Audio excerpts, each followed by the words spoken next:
Oke, Assalamualaikum warahmatullahi wabarakatuh. Perkenalkan nama saya Fahri Ilham Tangwaditya dengan 3 digit yang terakhir 67 dari kelas praktikum A dari TRO Angkatan 24.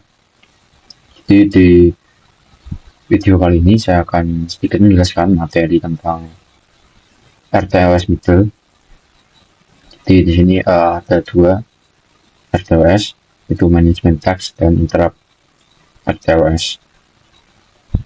Nah, untuk selanjutnya, mengapa ISP ideal untuk RTLS? Jadi di praktikum yang saya lakukan itu menggunakan ISP semua. Di ISP32 sangat ideal untuk implementasi RTOS tingkat menengah atau middle karena dua alasan utama.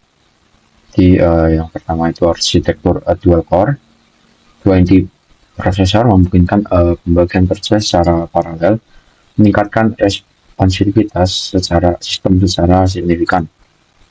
Dukungan free RTOS bawaan. Yang kedua, itu free RTOS sudah terintegrasi langsung dalam framework ESP32 sehingga tidak perlu melakukan instalasi tambahan.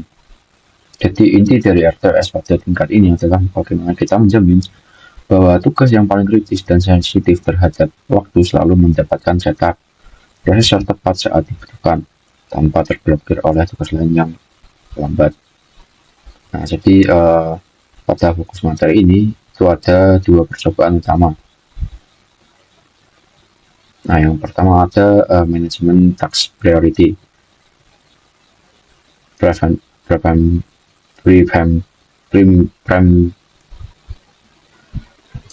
Preemptive scheduling. Jadi membagi tugas ke dalam hierarki prioritas agar komponen kritis tidak terhambat oleh tugas yang tepat. Nah, jadi ini persoalan utama itu memprioritaskan dari adanya tiga prioritas rendah, sedang, dan prioritas tinggi atau paling tinggi. Terus untuk percobaan 2 itu sinkronisasi interrupt dengan RTOS. Deferred interrupt processing memisahkan eksekusi ISR yang cepat dari tugas berat menggunakan mekanisme semafor. Oke, pada percobaan pertama, manajemen task priority yang menggunakan konsep utama preemptive scheduling dalam sistem otomasi yang solid antarmuka pengguna atau pemetaan sensor tidak boleh terhenti atau hang. Hanya karena sistem sedang sibuk menulis data ke memori penyimpanan. Proses penulisan modul SD card di antarmuka SPI dikenal sangat lambat dan bersifat blocking. Oleh karena itu, kita membaginya ke dalam tiga hierarki prioritas. Nah, jadi di sini ada tiga komponen yang dibagi dalam hierarki prioritas yang berbeda untuk memastikan responsivitas optimal. Nah, jadi untuk prioritas paling tinggi itu pada angka nomor 1. Jadi didulukan. Di layar adalah antarmuka visual utama, kemudian data di layar harus terasa instan dan tidak boleh terlihat patah-patah lag di mata pengguna di secara real time. Gambaran datanya untuk prioritas sedang itu sensor DTO yang untuk prioritas tinggi itu menggunakan LCD itu sih. Nah, untuk selanjutnya itu prioritas sedang itu menggunakan sensor DHT atau suhu kelembapan yang di nomor 2. Jadi membaca suhu dan kelembapan dari DHT memerlukan timing yang spesifik dan memakan waktu beberapa milidetik. Tugas ini penting untuk menyediakan data terbaru namun masih bisa ditunda sepersekian detik oleh pembaruan layar. Nah, untuk prioritas lambda di nomor 3 itu ada komponen SD card reader. Mencatat data atau data login adalah proses administratif. Jika penulisan ke kartu SD tertunda beberapa milidetik karena sistem sedang Facebook memperbarui layar LCD, hal tersebut sama sekali tidak akan merusak integritas sistem secara keseluruhan. Nah, ini untuk alur program inisialisasi dan task. Jadi yang pertama adanya inisialisasi layer I2C, ada DHT sensor, SPI, SD card. Lalu daftarkan 3 task secara priority itu. Task ke schedule dengan priority yang berbeda-beda, mulai dari LCD, terus DHT dan card reader. Terus untuk selanjutnya itu masing-masing task menjalankan while true. Terus yang terakhir sisipkan RTOS delay di akhir untuk mencegah starvation. Nah, untuk struktur program ada blok inisialisasi awal atau fungsi setupnya. Jadi perlu memulai komunikasi untuk setiap komponen seperti inisialisasi wire untuk jalur I2C pada layar LCD, memulai pembacaan hati-hati dan mengaktifkan jalur SPI untuk modul kartu SD. Setelah perangkat kertas siap, langkah terpenting adalah memberi fungsi membuat task bawaan RTOS secara berurutan. Anda akan mendaftarkan 3 fungsi terpisah pada scheduler. Di aturannya harus menyisipkan instruksi penunda seperti fungsi delay milik RTOS di akhir setiap kalang tak hingga tersebut. Penundaan ini berfungsi menyerahkan kembali kendali CPU dari task berprioritas tinggi pada task berprioritas rendah agar tidak terjadi starvation. Kondisi di mana task prioritas rendah tidak pernah dieksekusi.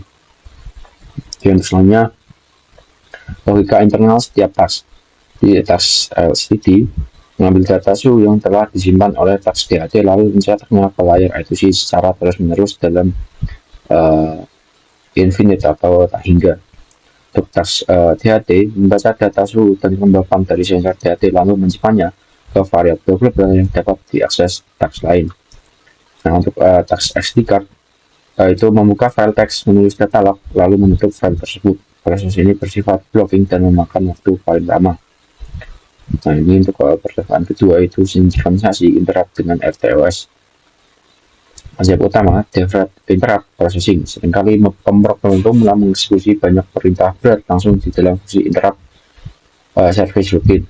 Seperti menyalakan lampu, mencari sensor, hingga mencetak teks. Dalam RTOS, fungsi SR harus dieksekusi secepat kilat dalam ukuran mikrodetik. Kerjaan beratnya harus dilempar atau ditangguhkan pivot ke sebuah task yang biasa yang menunggu sinyal dari interrupt tersebut. Nah, ini untuk alur kerja ISR plus semafor. Mekanisme kerja tinggal DAT dan layar LCD itu sih berjalan normal secara terus-menerus di latar belakang sebagai task reguler. Sistem menunggu masukan tak terduga dari taktil push button saat tombol ditekan. Eksekusi hardware akan membaca prosesor sejenak atau interrupt, lalu sistem akan menyalakan atau mematikan LED tanpa sedikit menunggu irama pembacaan sensor DAT dan pembaruan LCD.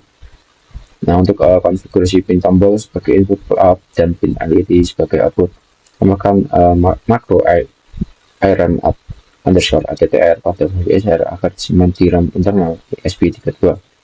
Buat semafor binner sebagai kata estafet antara interrupt dan task. Task LED tertidur tidak memakan CPU hingga semafor diberikan. ISR hanya satu baris perintah memberikan semafor lalu segera keluar. Ini untuk alur sinkronisasi IRS dengan RTOS. Di tombol tekan akan terjadinya interrupt. Nah, ISR sudah dieksekusi, berikan semafor binner, scheduler bangunkan task LED berjalan normal. Ada task LED, lalu task LED mulai tidur, lalu task DAT berjalan normal. Jadi untuk kesimpulannya, dua pilar RTOS, pergeseran paradigma dari pemrograman berurutan atau sequential menjadi sistem manajemen sumber daya prosesor yang cerdas dan efisien menggunakan RTOS. Untuk yang pertama, preemptive scheduling, percobaan pertama dalam sistem yang kompleks, tugas tidak boleh dijalankan asal-asalan. Komponen yang membutuhkan respons visual instan seperti LCD mutlak diberi prioritas tinggi, sedangkan tugas administratif yang memakan waktu dan bersifat blocking seperti SD card harus diberi prioritas rendah. Konsep ini dipadukan dengan jeda waktu RTOS delay yang tepat memastikan tidak ada tugas yang memonopoli CPU sehingga fenomena starvation tugas prioritas rendah dari bagian waktu eksekusi dapat dihindari.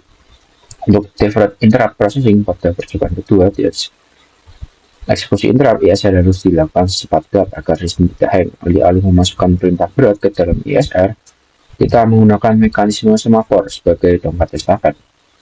ISR hanya bertugas menerima sinyal dan eksekusi lanjutan dikerjakan oleh task terpisah di latar belakang.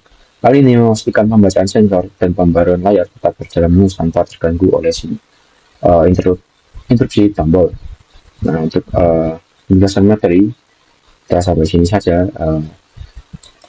Lanjut ke hasil praktikum pada kelompok kami yang sudah dilakukan pada modul RTS Middle. Jadi task priority untuk yang percobaan pertama menggunakan komponen yang sudah saya sebutkan di materi dengan ASP, LCD, DHT, dan SD card. Nah, untuk yang kedua RTOS interrupt itu ada ASP, DHT, LCD, I2C, BP, dan LED. Nah, di sini bisa kita lihat langsung ke percobaan pertama. Ini dari kelompok 5 untuk modul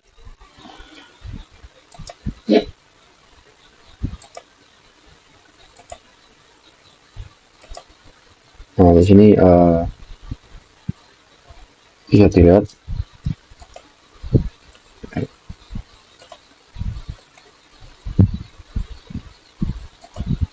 ini dari kelompok 5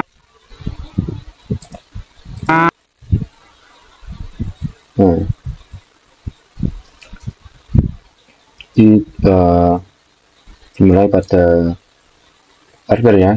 Di sini bisa dilihat ada sebuah sensor DHT 22, lalu ada LCD itu sih yang menampilkan temperatur dan humidity dari data sensor ini, sensor DHT. Lalu ada ESP32 sebagai microcontrollernya, dan nanti di sebelah kanan sini ada SD card readernya. Di sini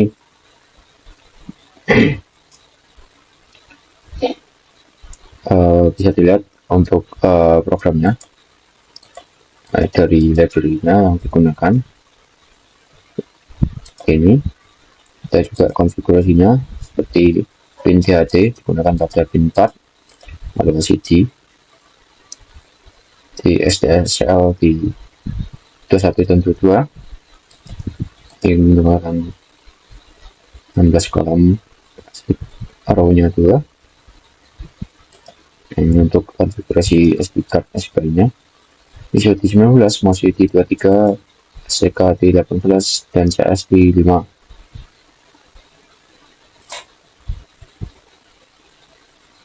Kita cepat lagi, nanti kita jelas. Nah, ini lihat untuk hasilnya, hasil serial monitor. Nah, ini temperatur humidity, save ke CSV, nanti akan dibaca oleh CSV. Kalau CSV-nya dibuka oleh card reader. Nah, bisa dilihat di sini juga menampilkan di I2C-nya atau LCD.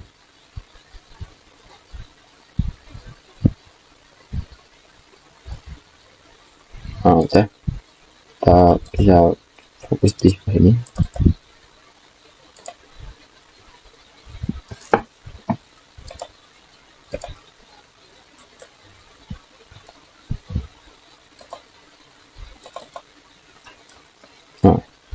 Nah, ini ada library yang digunakan seperti Arduino.h, Wire.h, SPI.h, SD.h, DHT.h, dan juga Crystal I2C.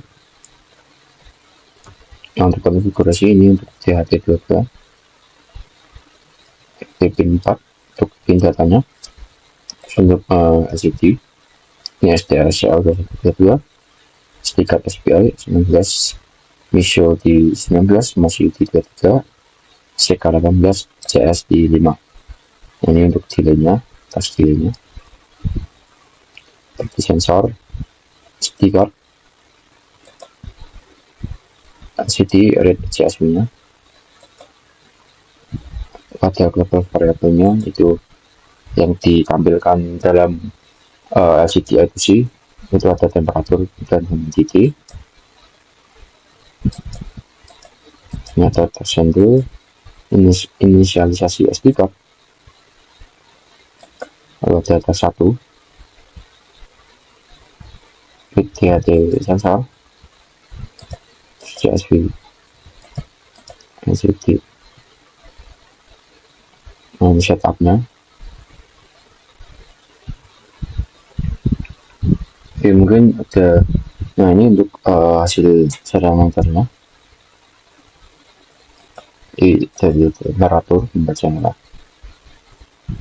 Ini kan prioritas tinggi di itunya, LCD-nya. Terus ini pembacaan temperatur humidity, terus ke CSV. Oke, mungkin cukup sekian untuk percobaan yang pertama. Kita lanjut ke percobaan kedua yang RTOS interrupt. Jadi bisa dilihat di sebelah sini.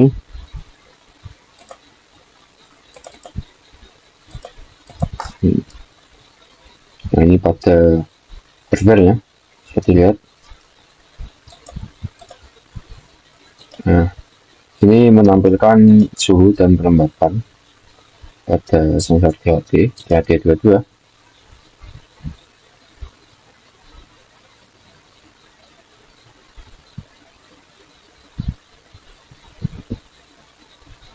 Ini sensor DHT-nya di sebelah sini, sebelah kanan. Nah, ini jika terjadi interrupt,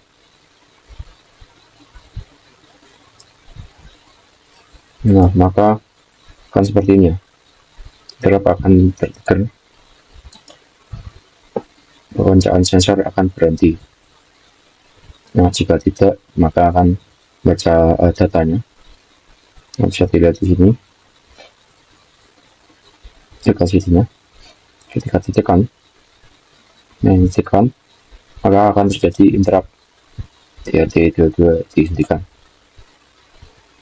Nah, di sini juga akan seperti itu ya.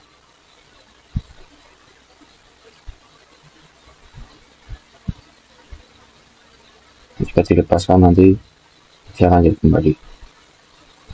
Oke, kita fokus ke ini programnya.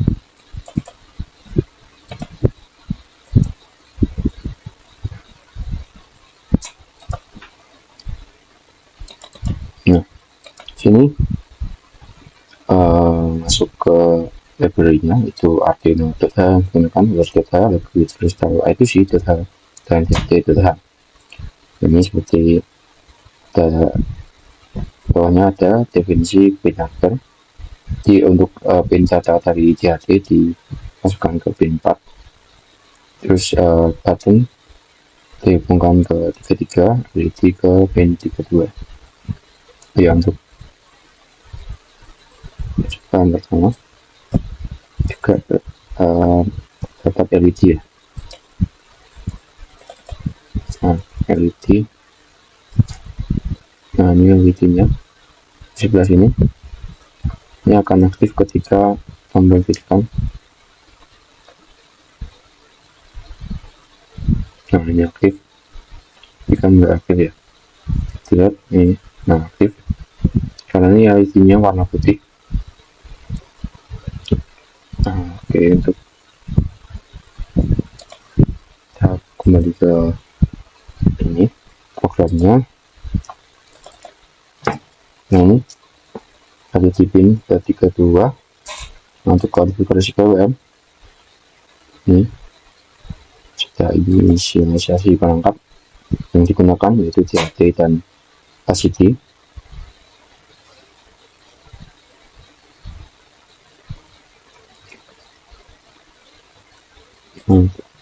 Sudah lanjut RTOS. Ada ini untuk atasan ISR yang sudah dijelaskan. Ada button yang digunakan PWM, touch interrupt, terus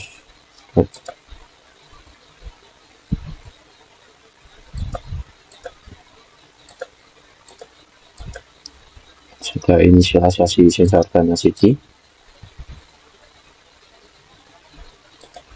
Sudah fungsi interrupt ISR-nya. Sudah touch LCD, batas tinggi, touch sedang DHT. Ini untuk tes serial monitor. Oke, udah. Oke, mungkin cukup sekian penjelasan dari saya. Di pada materi RTOS Middle ini sudah melakukan dua percobaan yang cukup berbeda. Yang satunya itu untuk memberikan prioritas tinggi hingga ke rendah, ada juga untuk interrupt. Nah, dari kelompok kami sudah berhasil melakukan praktikumnya sesuai dengan ketentuan. Di sini tentunya menggunakan komponen apa aja. Nah, mungkin videonya saya cukupkan. Kurang lebihnya mohon maaf. Wassalamualaikum warahmatullahi wabarakatuh.